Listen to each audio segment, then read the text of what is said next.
À la découverte de la Polynésie et de cette centaine d'îles réparties en 5 archipels. Un voyage qui semble bien souvent inaccessible. Et pourtant, le tourisme vient de connaître un bond de près de 20%. Comment l'expliquer? Peut-on parler d'un tourisme plus abordable?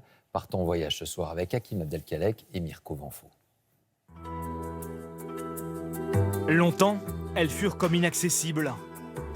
Trop loin, trop cher, trop élitistes. Mais depuis 3 ans, les îles de Tahiti sont en plein boom touristique. Plus 10% l'an dernier, plus 20% pour 2019. Grâce notamment à une nouvelle offre hôtelière plus abordable que les complexes luxueux. Les pensions de famille. Pascal Bailly et sa compagne Marilyn Combeau gèrent depuis 5 ans sur l'île de Taha cette pension qui peut accueillir 12 personnes au maximum. Vous avez à la fois des petits bungalows jardins ou des villas tropicales ou des très beaux bungalows beach. Parce que dans l'esprit pension de famille, il en faut un petit peu pour tout le monde. Alors il y a un petit peu pour tous les budgets, un petit peu pour toutes les prestations. Ici, c'est 140 à 300 € la nuit tout de même. Mais cela reste 3 fois moins cher que les 5 étoiles de Tahiti. Avec des prestations jugées souvent équivalentes, voire supérieures. Aujourd'hui, pour les touristes de la pension, c'est sortie en mer pour aller sur un îlot en face. Des prix moins élevés pour une expérience plus authentique, selon ces touristes venus de la Ciotat.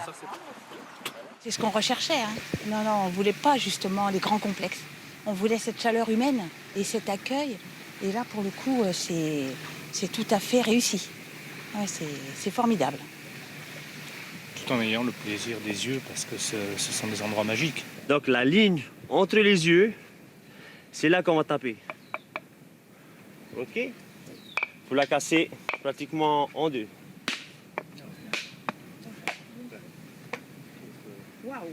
Vous voyez? Comme ici à Taha, ces pensions de famille se développent dans les îles, parfois les plus isolées de Polynésie. Ils vont prendre les 3 plats, mais il faudra quand même leur servir un cocktail avant. Tu leur demander ce qu'ils veulent. 8 Haïtiens travaillent en CDI avec Marilyn et Pascal. Un tourisme qui permet donc d'ancrer la jeunesse dans les îles qu'elle a souvent tendance à déserter, faute de perspectives professionnelles. Est-ce que vous avez beaucoup d'amis qui sont partis de Taha? Oui, on a plein. Moi, j'ai ma famille. Ils sont allés en France, l'armée. Et voilà. Vos frères, vos sœurs sont partis en France? Non, mes cousins, mes cousines. Une nuit sur 3 en Polynésie se fait désormais en pension de famille. Mais il manque parfois de chambres face à l'afflux continuel de touristes, provoqué entre autres par la révolution aérienne dans le ciel de Polynésie. Entièrement dominé par Air France et Air Tahiti Nui, le secteur a vu débarquer l'an dernier à Papeete French Bee, une compagnie low cost qui a cassé tous les tarifs.